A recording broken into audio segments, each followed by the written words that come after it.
Hey, welcome to Taylor's Trick Taking Table. I'm Taylor. In the past, this is a little bit of an interlude on December booth. It's actually, we're going back to Noises. Hey there. I'm Richard Linklater, and this is much later. As you can tell, he just said he's Taylor from the past, and that couldn't be more true. When I filmed it, it was only a month in the past, but now it is 8 months in the past. I seem, again, to have directed Boyhood. Boyhood 2. Manhood. Because, I have been trying to do Noises. The month. Where there is games with choices for months now. Again, it is August. As you can tell by watching this. But look at this. I filmed this back in late November, early December. But watch this. Look what I tried to do later. Hey, welcome to Taylor's Trick Taking Table. I'm Ash Ketchum. Boom, boom, boom, boom. Sorry for the joke there. That joke made no sense to what I'm about to talk about. You know what was brutal? Earlier on in the channel, I did such a good job. Such a good job of keeping to months and themes. 1 month was about shedding. 1 month was about Taiki Shinzawa. And last year, I was feeling so good. I had a month about choices. It was November choices, Noises. And I try to keep a schedule. I really do. And it just went off the rails. It was sad. It was one of the more sad parts of my adult childhood. And I've thought long and hard, and I want to finish Noises, but we are moving it. We're moving it to February. Welcome to February. This is Noises. See? I tried to get it back in February, and it was still so hard. It's so hard to schedule. Ugh, but here we are. August, and I'm recording this the day before this video comes out, because I just know. It's almost like a curse. If I film this and it doesn't come out, egg on my face for 8 months now. Okay, back to the video. Feboises? I don't know what to do anymore with the naming. But we are going to keep this promise. I'm making this promise to you. I'm going to finish all the choices games we are to cover. Then maybe we'll stick to monthly themes. We used to do a really good job of it, keeping to monthly themes. I have an idea for a con theme. Currently right now I'm actually at T3C, which is a trick-taking con in Texas. No, I'm not. I'm laying in my bed right now. I think it'd be really fun to kind of cover, I'm doing a year where I'm flying everywhere every month. What? I don't know why I'm doing that, but it involves a lot of trick-taking conventions, so. That's true. I just came back from Gen Con and NibsCon. They were both great trick-taking cons. Woo! Maybe I'll have kind of like a con month near the middle where I have a lot of con plays, especially of like a lot of old school stuff, which is nice, because at cons you have that time to really play some traditional games. You can play for hours the same game, which is so nice. Or even certain cons that might skew towards playing the new Japanese stuff, or maybe even some new other designs. I want to see how Holly Oak is. I want to see how some of these kind of off the record ones that haven't been talked about a lot is. I still need to cover Skull King. What? Anyway. I finally covered Skull King. Still haven't played Holly Oak though. We'll see. So, back to the plan. Today, we are getting back on Noises. Noises. Feboises. Augoises. And we are covering Fisherman.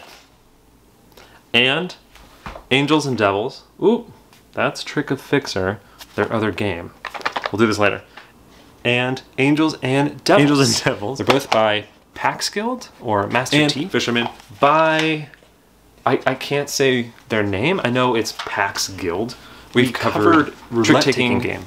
Roulette trick-taking game by them in the past, which is an absolutely wonderful roulette last trick game. Had a lot of fun with that. That one is so fun to show people. I've been able to show a lot more people since that video, and my thoughts on it have just gone higher. It's just such a fun game. We are covering Fisherman, these two games, who share a lot in common, Niet-ish elements. Do they also live up to roulette taking game? Let's go to the table and I'll show you how to play. Where The hook it's kind of like a simplified version of Niet in a way.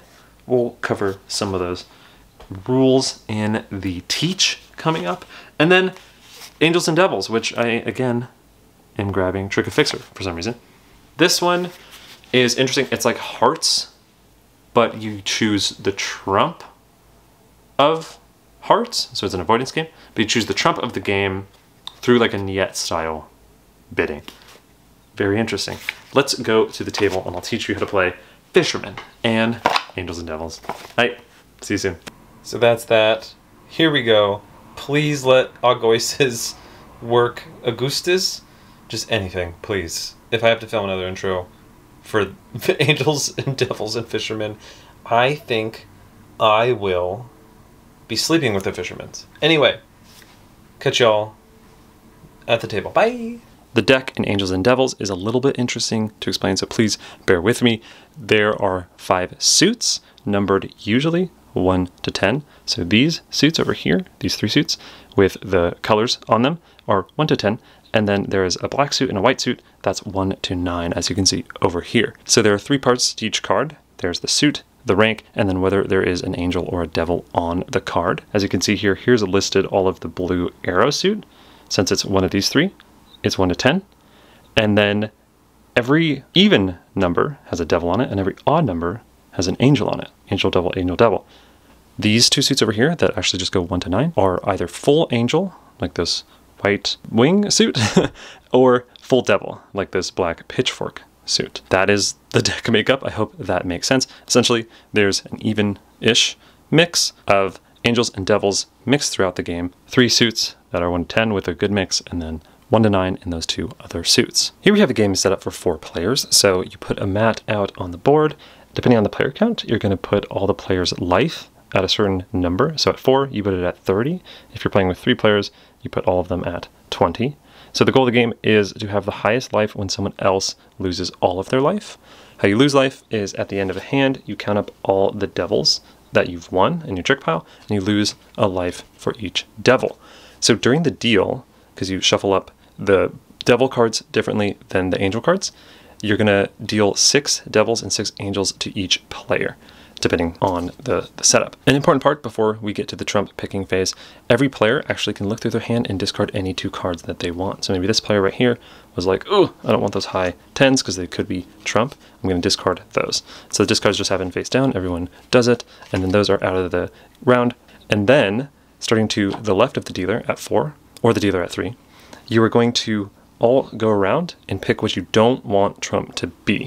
So it's kind of like Niet, where you're going to have a phase where you say what you don't want. So looking at this player's hand, they have a lot of high reds. So maybe they say, I don't want red to be trump. And then it goes to Ghastly over here. Ghastly's looking at their hand. They're like, oh, thanks for not making red trump. I had a huge red. And they don't like the flower suit, so they're going to pick the flower suit. And then maybe Synesthete picks blue. And then finally Haunter down here picks the white wing suit. So now players know that the kind of pitchfork trident black suit is going to be trump. So in Gengar's hand here, this 8 would be trump. So again, it's not the devils on the cards, like these aren't trump. It's that specific suit there. So then players are now going to be playing an avoidance game. So starting with the dealer, and in this case it was Haunter, they are going to lead to the first trick. And there's a thing in this game where you can't lead any devil until it's been played before. So these 6 right here can't be led. And again, it's not the suit, it's the fact that there is a devil person on the cards. So then Gengar is looking at these cards instead, and they are, they're thinking maybe I just lead not the wing suit because there's no devils in the wing suit. Let's lead this 3 in flowers. So the game is must follow, but interestingly enough, you can follow on, you know, with a devil if you wanted to break devils. But maybe this player doesn't want to do that because they would probably win because that is a very high devil card. So then they're going to look over here and they're going to play this 1. So then coming to Ghastly over here, they have to follow suit and they have this 9. Maybe they think that's a good time to play the 9. And then finally coming to Synesthete, they have only this 7, so they had to follow suit. So what's interesting about this trick is this is just a clean trick. Nothing was bad in here. And if this had happened later in the game, this would be really good. There's something to where after the second trick, and if you've lost some life, so also this would have to happen in the second round and after the second trick. If you win all angel cards, you actually get a life back. So this would be really good. So like, let's say maybe in the future, this was like the fourth trick of a round, because again, that can't happen in the first trick of the round. If Ghastly would have done this and Ghastly was green, green Ghastly, they won no devils, all angels in a trick, they would immediately gain a life point in a cool way. So, but sadly, it is not the next rounds. They have full life, so nothing happens, and it's the first trick, so nothing happens. And since devils haven't been broken, they can't lead this yet. So again, maybe they lead like in the 3 with the red suit. So just to start throwing some devils out there, since this player up here, Sinisty, doesn't have any of the red suit, they can play whatever they want. And so pitchforks or trump like this 6, 9, and 7. And they're a little nervous about that, so they're gonna toss a really high, not trump, black card. So now it still must follow, but now this player's like, oh, perfect. I was gonna win that. Let me actually like play some devil cards. And this player's like, oh, I don't wanna win all those devil cards. Let's play a 5, so I don't win it. So again, highest of the lead suit wins, unless there was trump. This isn't trump. So Haunter's gonna win this, and they are gonna take this trick. And so these are -2 points at the end of the round. And then they're gonna lead to the next trick. So showing off some trumping here. I don't know why someone would do this, but let's say Ghastly and everyone was playing this. Yeah, this doesn't make any sense. But essentially, if Sinisty over here did play a pitchfork, they would win the trick because it's the highest trump that would win. And they, I don't know why they do that, they just lost 4 points. Oof, boo. So yes, play like this would continue until everyone's out of cards, and then you jump to the scoring phase. And scoring is super simple. You just count up all the devils and you lose a point per devil. So if this was Sinisty's trick pile, they lost 4 points. Maybe they are red, they would go there. And then you would keep going as long as someone isn't 0. If someone hits 0, it's whoever has the highest score. So if it looked like this, then it would be orange who would win. And you would just keep playing rounds until that happened, and that's how to play angels and devils. Small note, in subsequent rounds, you do clear off these things. So again, you always pick trump for every hand at the start of every hand. The deck in Fisherman is 5 suits at 4 players and then 4 suits at 3 players.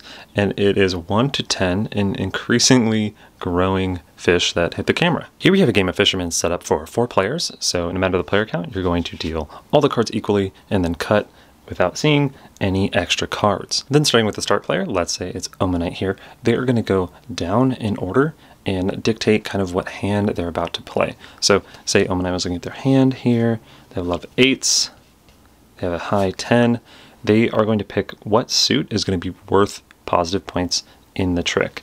And maybe they think the 10 of fish is going to be good because they might win that trick. So they're going to pick the 10 of fish. So all the fish square, I shouldn't say fish in this game because they're all fish. The blue squares are going to be worth 1 point each. And then it's going to move to the next player. So then Gold Duck up here is going to pick on the next row. And this is if lower beats higher or higher beats lower. So like 1s beats 2s, 2s beats 3s, that kind of thing. And so looking at their hand, all but 1 card, I guess, they are going to, look here, they have a lot of 10s. Maybe they want 10s to be stronger. Then it's going to come to Horsey. Now Horsey is going to pick, there's the size here. They're going to put this fish touching 2 numbers. They can't have it be like this, but touching 2 consecutive numbers. And what that's going to do is going to dictate +1 more point for any of those numbers. So they're looking through their hand. They have a lot of 2s, and they know that they're going to lose, so maybe they don't want it to be 2s, and maybe they want it to be 1s. So maybe they're going to pick, oh, but then it'll be 1s and 2s. Let's say 3s and 4s. Yeah, let's do that. So they're going to pick 3s and 4s. So this makes it so every 3 and 4 is worth an additional point. So like even offsuits. But also, as you can see at the minus, if you can see it here, it does say +or -1. The last thing to pick, which is going to come to Shelter, they're going to pick the trump suit and what suit is going to be -1 point. So looking at their hand here, they have a lot of green. Maybe they want it to be green. They do have some blue, but you can't pick the same suit as at the top here. You can't pick the same target suit, so maybe they are going to pick green. So the rules say the person who started picking, so that was Ammonite, was the left of the dealer, and then the dealer starts the lead, so Shelter actually starts the lead here. And it is a must-follow game, so say they played the 9 of this, I don't know what type of fish that is, they are lines. It is must-follow. So now this player over here, they don't want to play the 3 because the 3 is worth extra points. Maybe they toss in this 5, and then coming over to Golduck here, again, we're not going to pick up their last card because it's hard to. They have to play this 10, that's the only one they have. And then finally, coming to Horsey, they are going to just play this 2. So since it was 10s are higher, the Golduck player is going to win because they played the 10. They're going to collect these. And so looking at these cards here, none of them are of the trump suit. So there wasn't like a trump, and they're not minus points. There's also not positive points. And there's no 3s or 4s in here, so this is actually kind of just like an empty trick. And the Golduck is going to lead to the next trick. Jumping ahead, say it's a later trick and it was led with these lines, and this player over here didn't have them. They might be trumping in to try to win the trick.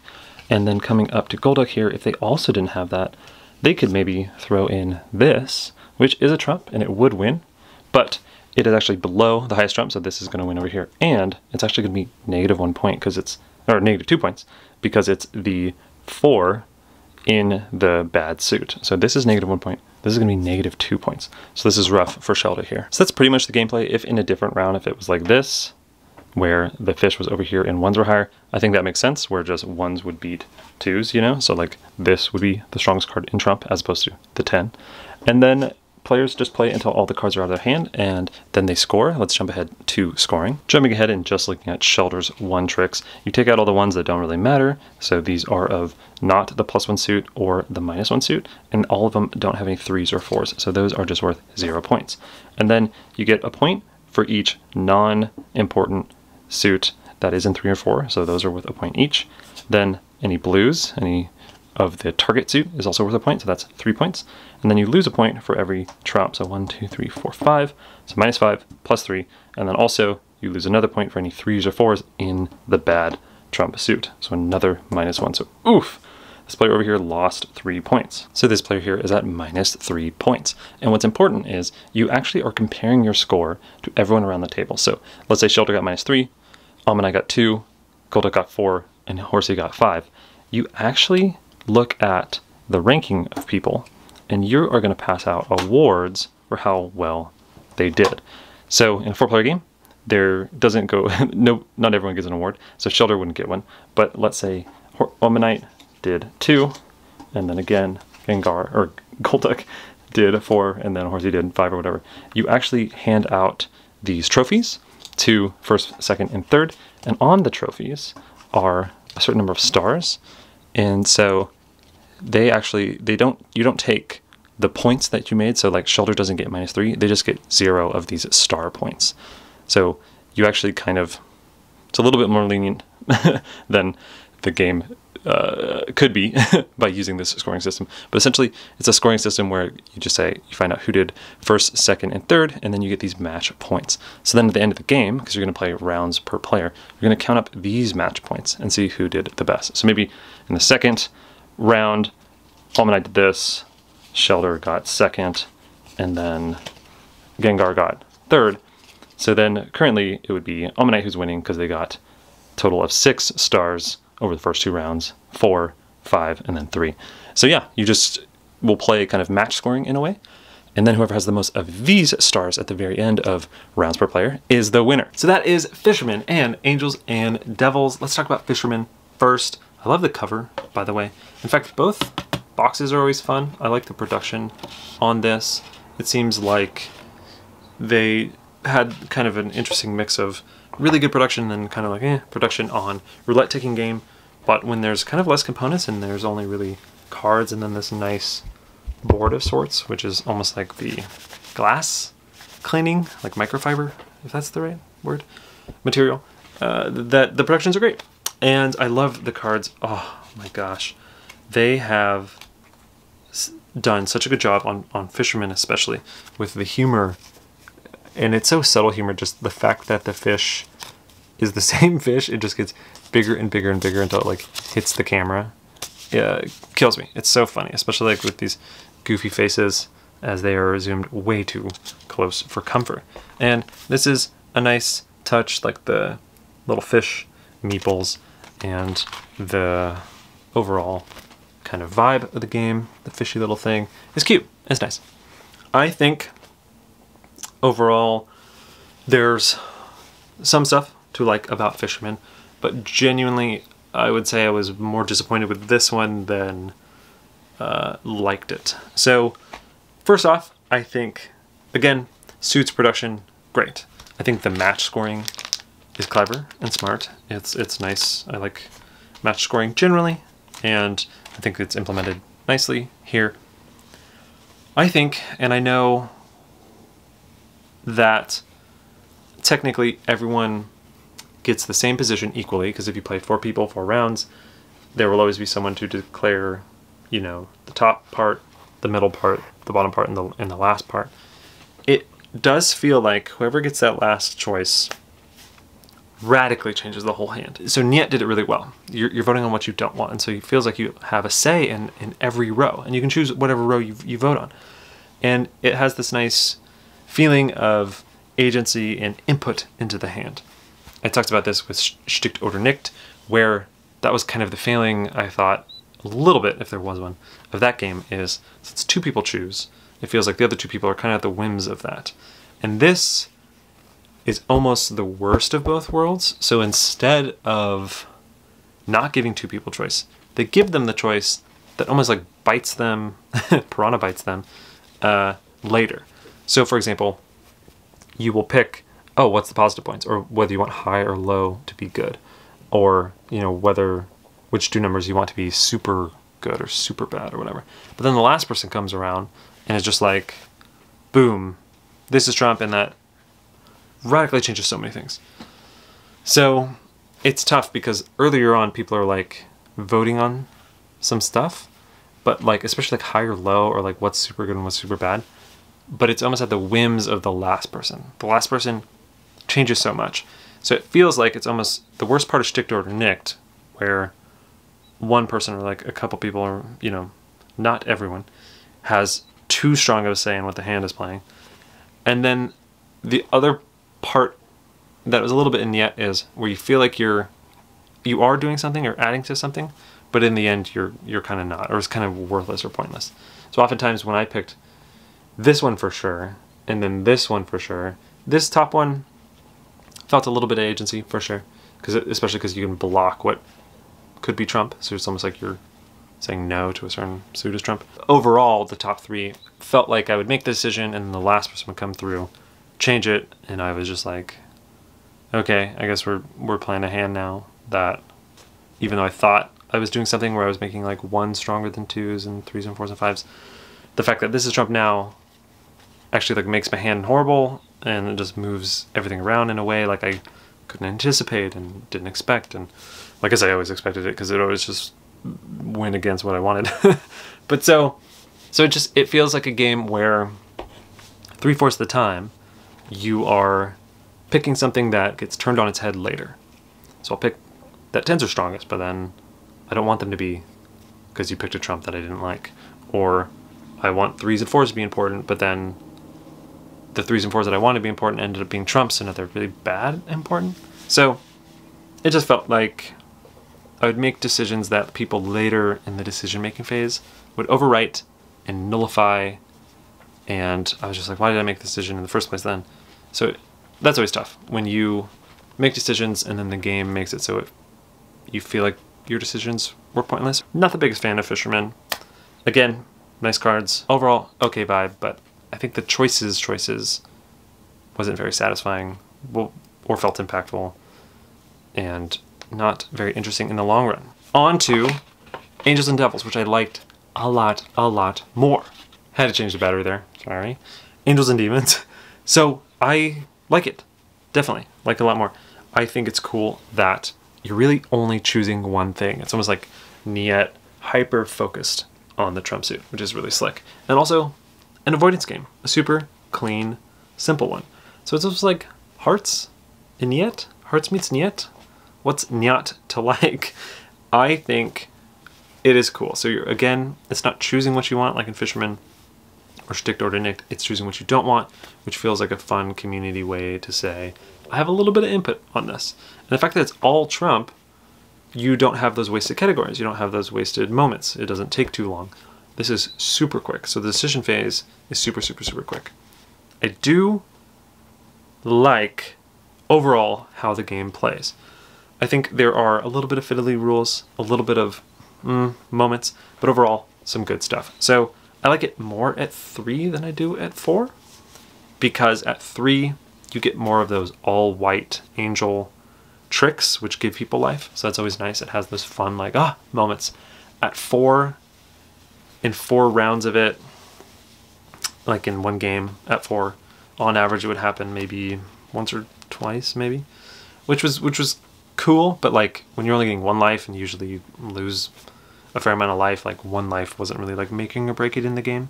So at 4 it felt like a rule or a possibility that you had to like watch out for, you know, when everybody plays a white and you get a life.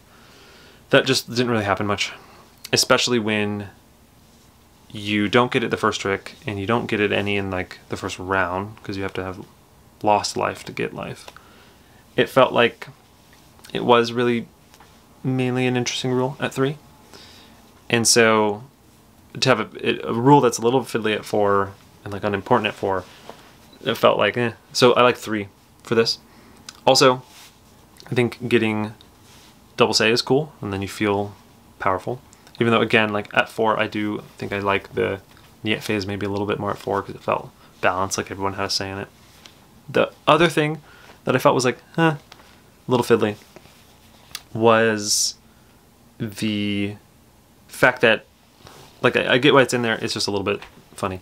You can't lead a devil until it's been broken, but there's so many devils that it usually is broken relatively quickly. So that felt like a little bit of like, oh, remember kind of rule for, oh, remember's sake. Again, nitpicky. It's overall fine, and I get why it's there, because you could just lead the one of the devil suit and make someone take some stuff. And it's kind of almost like hearts, where, yeah, there's no dirt in the first trick, or I guess, or in hearts where you can't lead hearts until it's broken. That's probably the cleaner, easier analogy there. But I like the suits. I think the deck makeup is fun. It's super clever to have like an all angel suit, an all devil suit, and then like mixed in between 3 other suits. It's fun how the game feels different when the devil suit, the all devil suit is trump, or the all angel suit is all trump, or when one of the other ones is trump. That's nice. It feels like a nice flow. I think the fact that players can discard 2 is good. I think it's almost like necessary, because I think maybe one other small critique of the game is just having a bad hand is like, ooh, you just have a bad hand. That's maybe again why I like it more at 3, is less getting oofed over by a bad hand that you have rather than the other 3 people. You have kind of a little bit more leniency at 3 in terms of like hand disparity, if that makes sense. The one critique is like a bad hand is sometimes just like a bad hand, and even if you have 2 discards, that doesn't help you too much. Like I've played where me or someone else even has just gotten just like rough hands, and even with the 2 discards they try to short suit themselves, they try to get rid of high cards. Only 2 discards isn't terribly flexible. Like it's nice, and it's great that it's 2. I think 1 would be way too little, and I think 3 maybe is, you know, pushing it. I personally think 3 would be fun, but 2 discards sometimes isn't enough to make you get out of a bad hand, which stinks, especially because you're doing it before the trump declaration, which I again 100% get. I think it cleans up the whole discard phase. It makes it super quick. I think part of this game is just like, it is quick in a good way. It is very quick in a good way, and I love how quickly you can get into trick taking. I love that everyone's decisions are relatively equal, and you feel good. It has those moments where you think, oh, I could just win some all white tricks and make it back. And it has that nice kind of countdown as someone's getting low, low, low, low, low. So it feels like a nice version of hearts with Niet. Yeah, I think I'm definitely being a little bit nitpicky, and I would prefer this at 3 than at 4. And I think almost like at 4 I would maybe want to just play hearts or, you know, a different avoidance game. But at 3, this is a solid solid entry into avoidance, up there with Idle Hands and the kind of Niet phase to this game elevates it to a really, really nice avoidance game. So almost this seal, I think, so close. I think there's just a little bit that holds it back. I think you can just get rough hands. I think it's good at 4. I don't think it's amazing at 4. So I think maybe it gets the seal-ish at 3. Overall though, Angels and Devils is a hoot. It also looks great. I know I talked a lot about the Fisherman deck. This is also a super cute deck.